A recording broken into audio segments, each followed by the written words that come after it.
12 বছর ধরে বাক্সবন্দী হয়ে খুলনা মেডিকেল কলেজ হাসপাতালের বারান্দায় পড়ে আছে ক্যান্সার রোগীদের চিকিৎসার জন্য কেনা লেয়ার এক্সেলেটর মেশিনটি।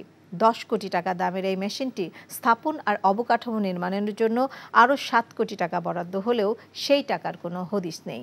খুলনা বিএমএ সভাপতি বলছেন, ক্রয় বাণিজ্যের সিন্ডিকেটে স্বাস্থ্য খাতকে অস্বাস্থ্য করে তুলছে। খুলনা থেকে আজিজুল ইসলামের ক্যামেরায় মোহাম্মদ আবু তৈয়বের অনুসন্ধানী প্রতিবেদন।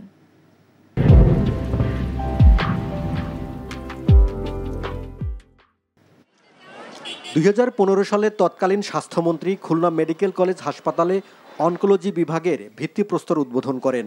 উদ্বোধনের 3 বছর আগে 2012 সালে লিনিয়ার এক্সেলেটর মেশিনটি খুলনায় পাঠানো হয়।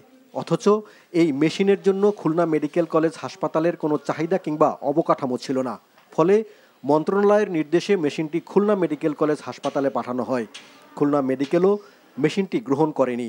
সেই থেকে 10 কোটি টাকায় ক্রয় করা মেশিনটি বাক্সবন্দী হয়ে পড়ে আছে। ইতিমধ্যে এই মেশিনের মেয়াদও শেষ হয়েছে।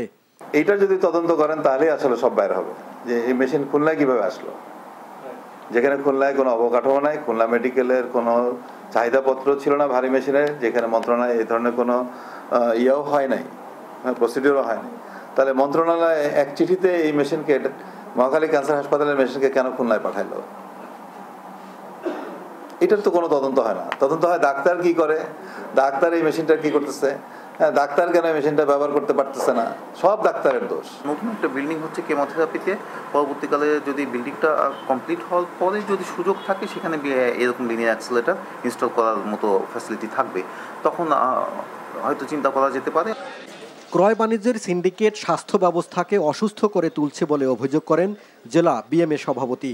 এটাকে ঘিরে যে দুর্নীতি প্রচলন হয়েছে বিগত বহু বছর ধরে, প্রায় 3-4 ডিকেড ধরে, এটি কোনোভাবে বন্ধ করা গেল না। এর সাথে যুক্ত হয়ে সংকটে পড়ে চিকিৎসকরা, এর সাথে যুক্ত হয়ে কিছু কর্মচারীরাও নানা দিক থেকে সংকট পড়ে।